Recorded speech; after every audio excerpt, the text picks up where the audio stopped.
already. The number one tip is getting down, nailing bar exam IRAC, and bar exam IRAC is much different than law school IRAC. And a lot of people come out of law school thinking, "Oh, I know what IRAC is." No, bar exam IRAC is different. Okay, so I guess we should start first, and then I'll tell you how excited I am. Okay. Okay. Okay, hello everyone. This is Eddie Reyes, and I'm here with the one and only Gil Pellis from baressays.com. Hello, Gil. Hi.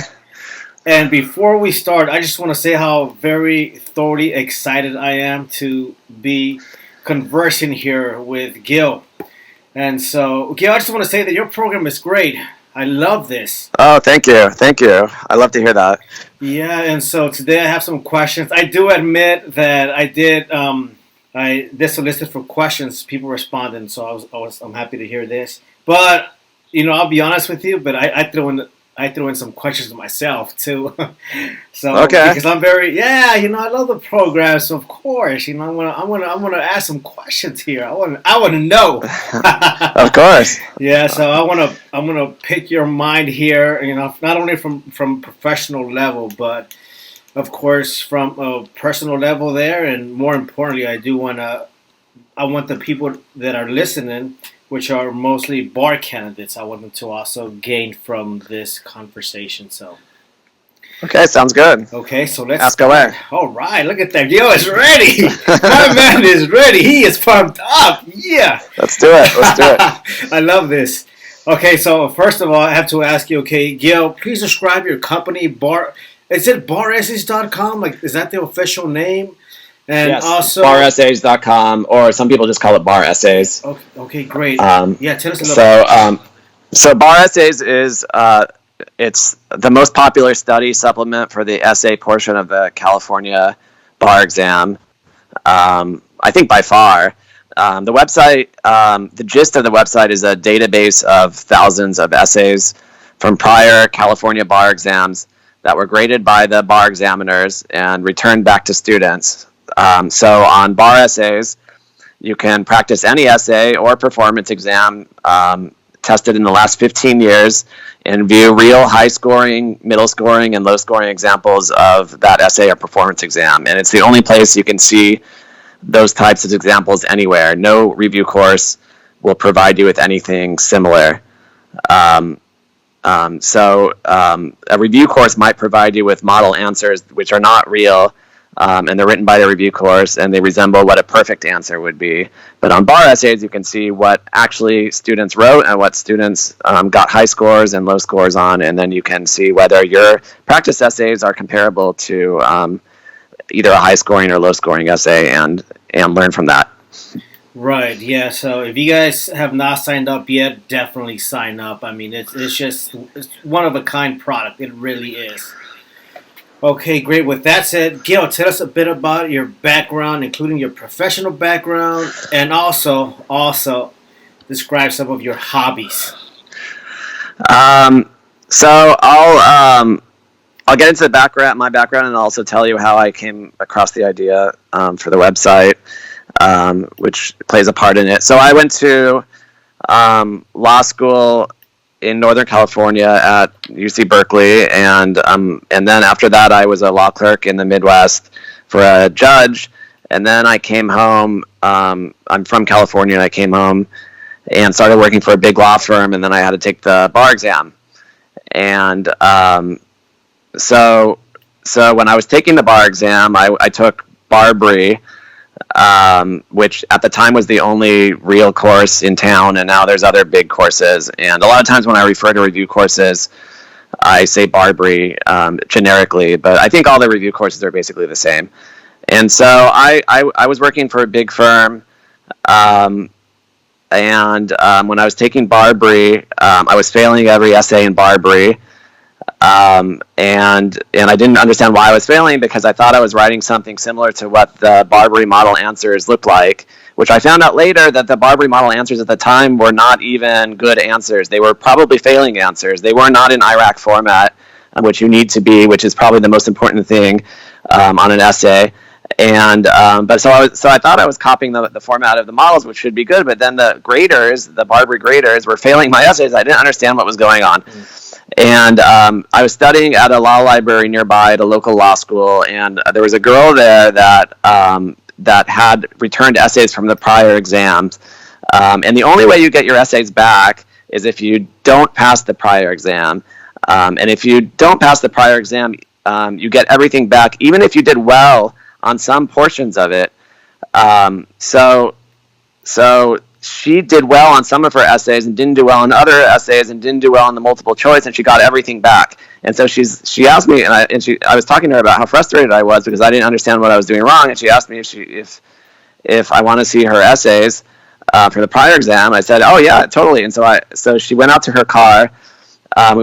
She opened the trunk. She brought out the essays, and at the time they were in these like colorful little binders, which they gave them back to everyone in that way. Now they just send them to people online. And so I looked through them, and I looked at the high-scoring ones and the low-scoring ones, and I was like, oh my gosh, why doesn't Barbary show us this? And the high-scoring ones looked more like outlines than essays, and I was writing more like long paragraph essays, which the models looked like than outlines, and her high-scoring ones were formatted so cleanly, and I can tell why she got the more points on those than the other ones, and she also hit issues that she missed on other essays as well, and there's some other factors involved. So I called up a friend who was also studying for the bar at the time. I went to a private room and I said, hey, I've actually gotten a hold of real essays that were graded by the bar, and they're way different than the models. And he was like, no way. And we went through over the phone. I should have told him what the differences were. And then a light off went in my head, and I said, you know what? People want to see this. And so I went home that night and I looked up the domain name Bar Essays, and it wasn't taken. I got the idea because there was a program that I used when I applied to law school called Ivy Essays, and they bought people's personal statements who got into good law schools, and then they redistributed them. So I said, oh, okay, I'll just do that for bar exam essays. And so I bought Bar Essays. Wasn't taken. I bought it, and then after I passed the bar, I worked. So getting back to my background, I worked for the next, I would say 6 years. I was working at big law firms. My specialty was in intellectual property and entertainment litigation, and so I continued to work at the firm. And meanwhile, during every bar exam, I would go to the local Barbary classes that were called Essay Advantage, and these classes were taught specifically for people that didn't pass the bar. And I would put flyers on the cars of these people that didn't pass the prior exam, and I knew they had their essays returned back to them. And I'd go around and put flyers on the car before work. And I would say, I'll buy your essays. And then whenever they sold their essays to me, I told them that I would pay them a bonus if they referred their friends. And then I also went to the classes on the weekends. I went to classes in San Diego, and then I flew up to San Francisco, and I passed out flyers there as well. And I did this for more than 3 years while I was working at the big firm, and I would just do it on the side. And meanwhile, in my apartment, I would have boxes and boxes of these essays that I would just keep accumulating. And I didn't have the site or anything yet, but I just knew that one day people would want to see these things. And they were a big mix of high scoring and low scoring essays, and I just have boxes and boxes of them. And then one day when I was at the firm, I just decided, you know what, it's been long enough. I have about 300 essays now. Let's open the site. And then I found a programmer, and I opened a beta version of the site, which was really tiny. And all these people started coming to me who didn't pass prior exams, who had their essays that didn't know what to do with them, but they didn't want to throw them away because they put so much work and effort into it. So now they had a purpose, and so they sold them to me. And so I started out with 300 when I opened the original version of the site. The site got revamped a few times, and now I have over 4,000 essays. And law school started contacting me as well. There's a long story from that, but I started working with 1 or 2 law schools, and then other law schools got wind of it, and then a bunch of law schools now, including UC Davis, UCLA, Santa Clara, they pay for all their students to get access to the material, and then some other law schools use my material and advise their students to get access, and so I get a lot of my members that way. In addition to people, your subscribers as well.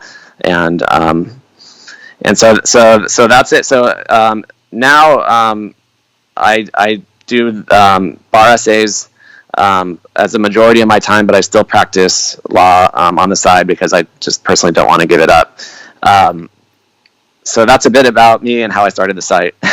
Yeah, so that was a truly magical moment. That was a historical moment when you met that one particular bar student there. Yeah, that was.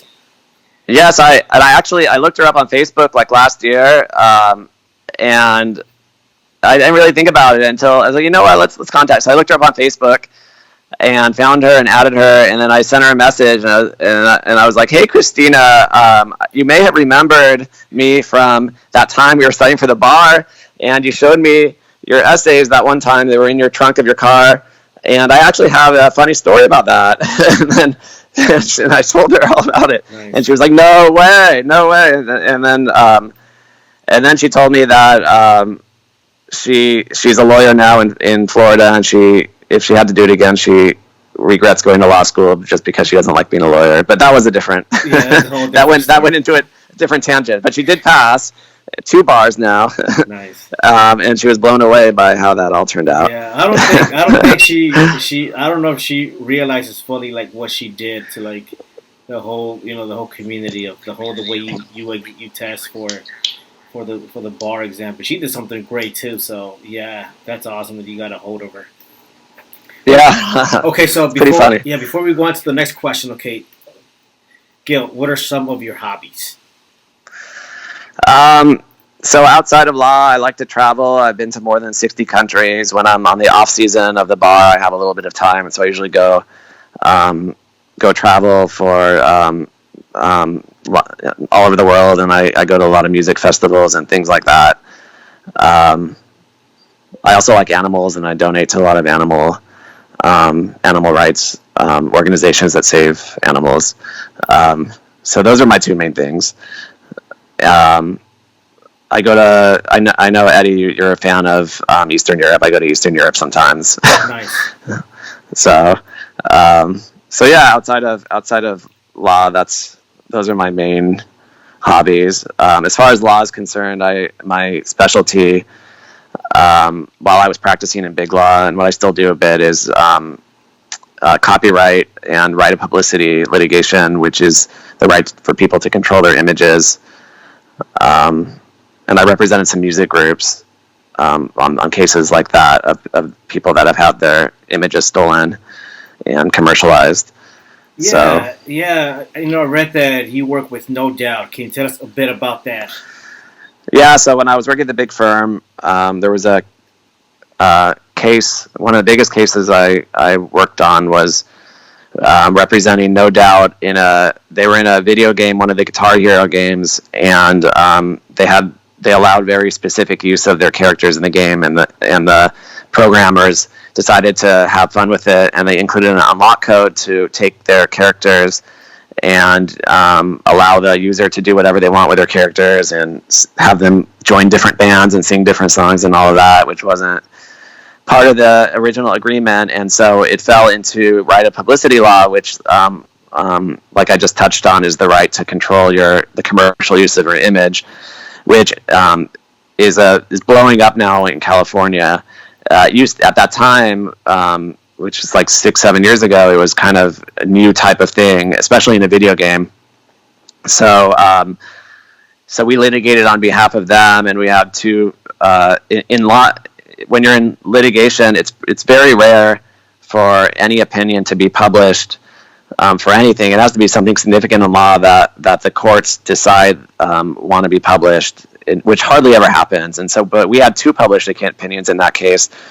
One saying that there's a limit to someone's First Amendment right to just use someone's image without their permission, and then another one saying that there's a separation between copyright law and right of publicity law. So it gets a little complicated. But so from there, I also had a case. Adam Levine was also in the same video game, and he joined in later on. So that was fun. And then I had a bunch of cases similar to that. I represented an MMA star that had a T-shirt of like his rival MMA star that he made looking like a garbage pail kid, and that star sued him. So I did some of those cases, and I do some of that now too. All right, great. So I did want to discuss, touch on your like personal side and professional side because people get caught up with taking the bar exam, and it seems like there's no other life besides that, but there is. And also, if you guys Yeah, are not getting passing grades, look, Gil, look, listen to what Gil said. He said that he was getting like non-passing essays, so it's just the I, phase that you might be going through. So don't get discouraged. you know what? The bar exam is kind of like, especially for people, and now I've been dealing with thousands of people that have been unsuccessful and then ultimately successful. Um, I'll make a couple points about the bar exam. The bar exam doesn't test whether you're going to be a good lawyer or not. There are very terrible, terrible lawyers that pass the bar exam the first time, and then there's amazing lawyers that fail the bar exam one or two or even three times.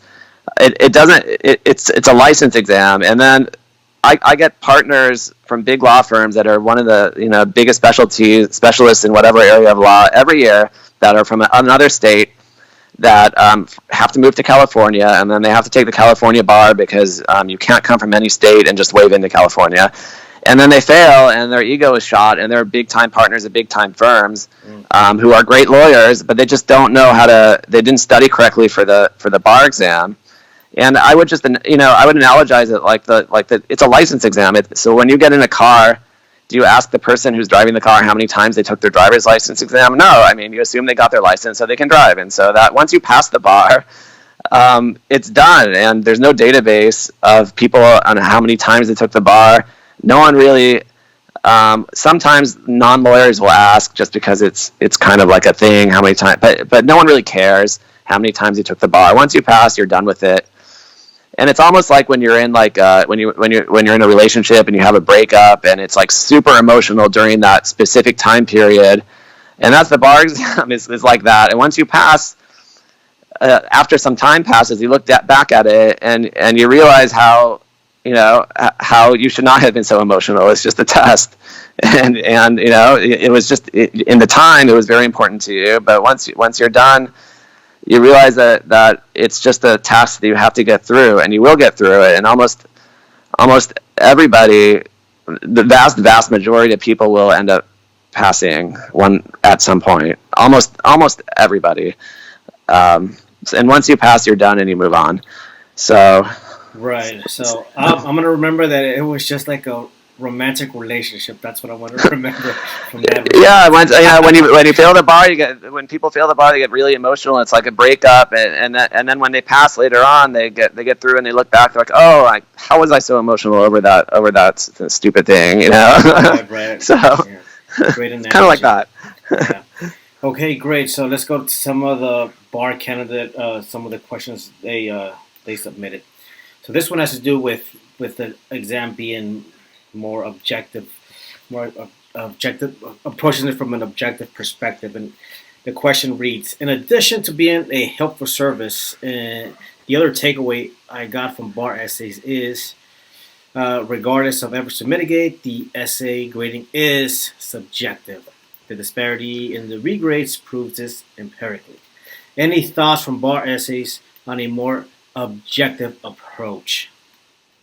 Okay, so that's a lot of people like to think that it is entirely subjective, but that's not really true. It is. There is obviously always, and anytime there's a essay grading, there's going to be some subjectivity, but there's not really much. The graders go through these calibration sessions, and it works pretty well. So I see score sheets from hundreds of people for every exam, and the vast majority of regrades.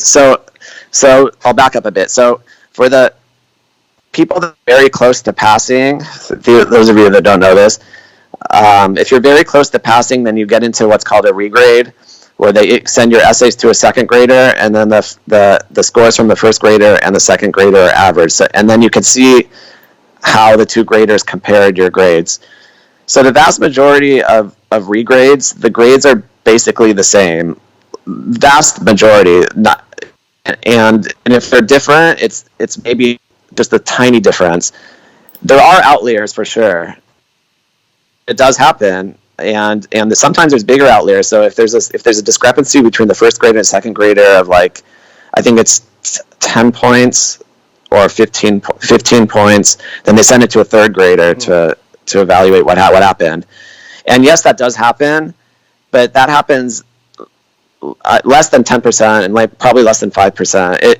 It does happen, but it's not common. So to say that it's entirely subjective, that's not exactly true. They're usually, for the most part, they're usually pretty on point with each other, just because of the calibration sessions make them grade sort of similarly. And if there's a difference between the first and second grader, it's usually 5 points. But yes, it does happen that there are larger differences, which does, you know, they there's not much you can do about that. But that's not common. But it does happen, but it's not common. And if it'll happen on like, let's say you get your score sheets back, it's pretty rare for it to happen on more than one. It'll be one essay max that would happen on. I've seen crazy things for sure, but it's not common for that to happen. So I would not say it's entirely subjective. I would say they're actually pretty good about it. Yeah. So as you guys can tell, there's a lot of myths about the bar exam. This is definitely one of those. So thank you for clarifying that, Gil. Thank you. Yeah, I agree. And so when I took the bar, I was on the other side of this, and I had all kinds of conspiracy theories as well. I thought it was completely subjective. I actually thought that the bar was conspiring with the convention centers and the hotels and they were paying paint under the table to create more business for the convention centers and the hotels. So you fail more people, and more people need to book more convention centers and more hotels. And I thought the bar had, like, you know, got together in secret rooms and found ways to make things harder for people. And now that I've been a part of this, I think that I'm kind of on the other side of this. I think the bar is more lazy than anything, and they just want to. They certainly don't want to make it easy, but they also don't want to put a lot of their own effort into thinking about it either. So I don't think they get together and think about all these like ways to screw people. I think they just have they just believe that it should be a hard exam, but they want to make it as easy on themselves as possible and do the least work possible Right. to make it hard. Yeah. People want to just do the basic and then move on. I mean, people are already busy as it is, including people at the state bar. Right. Okay, great. So let's go on to the next question. Okay, this one reads, what do we have to do to get a really good performance test score? Now we're touching on the PT. You know, we're getting away from 1 hour essays, which are right. So number one, follow the instructions. So read the instructions, follow the instructions. So if they tell you to have 3 different points to address on your memo, make sure to address all 3 different points, and make sure to address them in a clear manner where you have headings in a way that the graders know that you addressed every point that they wanted you to address. And this actually goes to, and we could touch on this later, but this goes to the essays too. The graders don't spend much time on any of this. They spend just a few minutes on every essay and PT. And if you think about it, what can they do in a few minutes? They're looking for certain things that you hit, and they want you to make it easy for them to find those things. And if you're in the middle of big long paragraphs, you're like, let's say like you're supposed to touch on 5 things on a memo in a PT, and they can't see from a few minutes whether you did or not. It's all kind of hidden. Then they could just easily fail you, and they do oftentimes. They won't search for things. Sometimes they do, but you don't want to bet on that because sometimes they don't. So you want to make it very clear, have clear headings that are separated from the paragraphs, have spacing in between your headings and the paragraphs. Every major point you make in your paragraphs, you want it to be clear that for the graders to run down in a few you hit all the main points. Bunch of cases, and every case has a reason to be there, so make sure to use everything, and make sure to know that you used everything. So have it very. Gil, so the grader can read through in 5 minutes. Here. Okay, I'm going to interrupt you here because there was some pauses there, but I think we should be good now. Okay. Okay. Okay. So to recap on that, did you hear what Gil said? He said make it easy for the bar grader, and I think a lot of people just tend to make this more complicated than it is. Yes. So think about it every time you write and practice. Think about a bar grader that takes 5 minutes to read, and then also think about what are the most important things that you want a grader to be able to see within 5 minutes if they're glancing through and they don't want to search for things. So format your essays and your PTs in a way so a grader can check off that you hit all the major points. And there's nothing more important than that because graders don't like to search for things, and so and don't be creative. Also, don't be cute. Don't be creative. Don't have jokes or whatever. Just make it very easy for the grader to check off that you hit everything, and so have everything spaced out.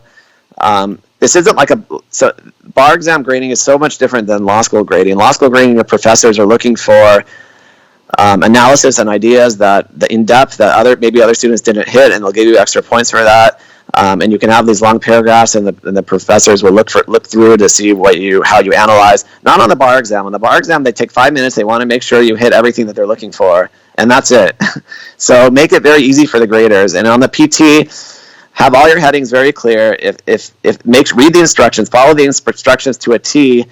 Don't get cute. Don't do anything outside the instructions. If there's in the library, they gave you everything for a reason, and use everything in the library, and make sure the graders know that you used everything in the library, and make it easy for the graders to see that you did. So underline, spacing. Don't have these massive long paragraphs with a bunch of different points. Space everything out and underline everything. And I know it's very easy or difficult for me to just say that, and one of the main reasons why bar essays is so useful is because you could see what I mean. So look up what a 65, 70, 75 graded essay looks like, and you'll see how they formatted it, and you'll see what I'm talking about, how it's easy for a grader to grade.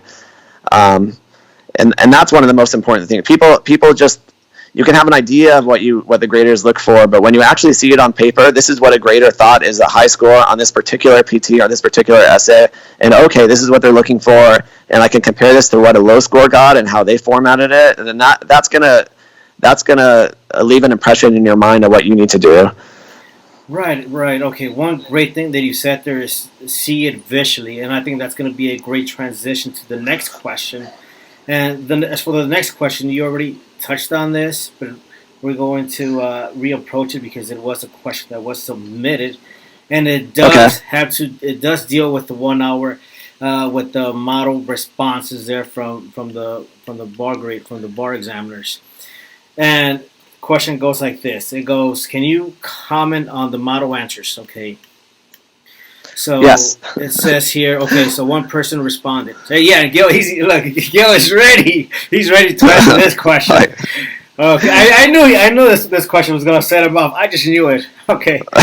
So the bar candidate writes, how to write the same as bar examiner's model within the 1 hour. Because with the bar examiner's model, they go into detail on IRAC, and everything is long. So on the CalBar website, there's two types of models. There's the CalBar released answers on the CalBar website, and they release for every essay and performance exam, they release two of the top. They don't say it is, but we all know it is, and it's been confirmed that they're the two of the top answers in the state. And then there's also the review course model, what they deem to be model answers. Those could be two totally different things. So when you're talking about the CalBar released answers, you will not. So the question is, how do I write like that? You won't. You can't. It's not going to happen, and it's not even going to be close. So those models, and also for the review course models, you're not going to be able to write like that. And so to be able to look at that and say, this is what I need to do, you won't be able to do it. So it's going to be a bit deflating. And some of those are so unrealistic that it's almost not worth looking at. And so those answers oftentimes are written by professionals in the field. It's let's say like a family law attorney from another state that's coming to California that's a professional on community property already, or like some of them are written by Supreme Court clerks. United States Supreme Court clerks that wrote writing about constitutional law. This was actually confirmed by the former head of the state bar, and Eddie, you posted the video, who came back later and who was responsible for posting these answers, who said that, yes, they're actually extremely unhelpful because they're the top answers in the state. And so some of these people, some of those answers will include citations to cases, which you never have to do. They're just so absurd. They look like a memo that if a professional wrote in their office, like, and spent a week writing. Some of them are able to be written. Some of them are. I'm not going to make an across the board blanket statement, but for the most part, they include all kinds of sub issues that you'll never be able to remember, and you don't need to pass. Sometimes their analysis is crazy long, and yours doesn't need to be. And the grader may have given them a few extra points for some of that, but that's not. You didn't need to do that to pass the essay. And so if you compare what the models or the released answers look like compared to an average 65, 70, which is a average passing answer, which is really what you want to do, they look completely different. So that's why I'm telling you, if you're looking at the models are good just sometimes for rule statements. Usually the rule statements are pretty good, and just to see what is possible if you were professional, just to see everything. But if you look at that and say, oh, this is what I need to do to pass, then that's not correct, because you're not going to write that, and you don't need to do that to pass. And I'm making some very general statements, but what's very helpful is to look at 65 or 70 graded and actual real passing 65 or 70 from bar essays, and compare that to the model, and you'll see the differences, and you'll see which issues you needed to write to pass versus what extra issues which might have gotten you a few extra points but you didn't really need. And when you compare those two, you'll see the differences, and that's a very helpful process. And then it'll also make you feel better, because when people look at a 65, maybe you're not writing to that level yet, but you can. And when you look at a model, for example, on the Cal Bar released answers, this last the most recent, which was July 2019. So they released one for criminal procedure, and they cited probably like 15 cases. Right. You don't have to cite a single case. If you look at a 65, like from bar essays, a 70, they don't cite a single case. But this one, it was basically a memo from a professional. So is that helpful? Not really. In some ways, yes. I mean, it's nice to look at. What's more helpful is to look at what you need to do to pass, which is a 65 or 70. Right. Okay. Great. So that was another question about that one. The question 3, Crim Law, Crim Pro from like 2019. So the students should not panic. They should not feel like they have to include like 9 or 15 citations. You never have to cite a single. There's never a time where you have to cite actual case names. Sometimes you might get a few extra points for certain big ones, but you don't need to pass. You'll see 65, 70s that never cite a case name to pass. You don't have to do that. So what may have happened is someone they were already up there, and then they got a few extra points for citing those 10 cases, which is nice, but that's not what you should even aim for, because you can't. If you're sitting there studying, trying to memorize case names, you're not gonna. That's not an efficient way to study. And the person who wrote that essay it's obvious that they were a professional in the field, and they already had all that stuff memorized, because they've been writing that over and over again for years until they finally took the California bar. So it wasn't even a part of their study process. Why they posted that essay? Because I don't know. It was the top one in the state, but you will never have to write anything like that. Right. Okay. Never. You guys don't panic. Okay. Don't panic. Okay. So Gil. Okay. This will be the last question. Share with us, please, the number one tip for success on the 1-hour essays of the Cal Bar exam. So I touched on this already. The number one tip is getting down, nailing bar exam IRAC, and bar exam IRAC is much different than law school IRAC. And a lot of people come out of law school thinking, oh, I know what IRAC is. No, bar exam IRAC is different. On bar exam IRAC, a lot of times the answers there's all kinds. You space out the issue, the rule, and the analysis and conclusion should always be spaced out, spaces in between each section to make it very easy for the grader to check off. Basically, as I said, bar exam IRAC makes things easy for a grader that's only going to spend 5 minutes reading your essay. And so the emphasis is on making it cleanly formatted, hitting all the major issues, having correct rule statements. These are things they can read in 5 minutes, and having relevant analysis that uses the facts, but not to an excessive degree. You don't have to write an essay on personal jurisdiction, because they're not going to be able to compare your crazy analysis on personal jurisdiction to the last 200 people. They just want to know that you use the facts correctly and you hit all the rules and you hit all the major issues. And then you also spaced everything out and defined everything correctly. And a lot of times there's elements to a rule, and you have to define each element separately and space each one of those out so they can check off and give you points for all of it. From what you can listen to me and it won't really hit you until you actually get into the weeds and look at the 65s and the 70s and see how they formatted it. And then what I'm telling you now is going to make a lot more sense. So bar exam IRAC looks more like an outline than an essay. There's the long paragraphs. The graders aren't going to go through them. You definitely have to analyze and use the facts, but you don't have to get into crazy analysis, because most of the points are scored on hitting all the issues and having correct rule statements and just analyzing what you need to do to a minimal degree, and then move on, and then formatting it correctly. So having that format down for the grader to easily give you all the points that you deserve is the most important thing to score the most amount of points. Yeah, and also one thing that he did touch on is the elements of the rule. So you guys listening, it's not just IRAC, but there's also the consideration that you have to pay to those elements. So you definitely want to check out this database and see how they treat those elements. It's not just IRAC. Yes. So let's say there's a rule and there's 4 elements to the rule. Quite oftentimes you have to take each element and separately define it and go into like sub IRAC for each element.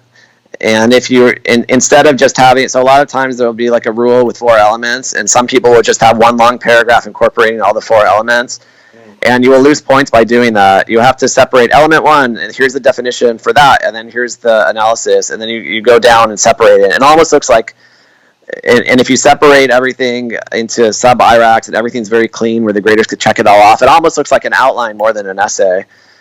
And that is a big mistake a lot of people do. They'll have the main issue that has several elements, and then they'll have a super long paragraph trying to analyze everything, which might work in law school, but that won't work on the bar exam. So the bar examiners want to know that you took every element separately and you analyzed each element and you knew the definition for each element.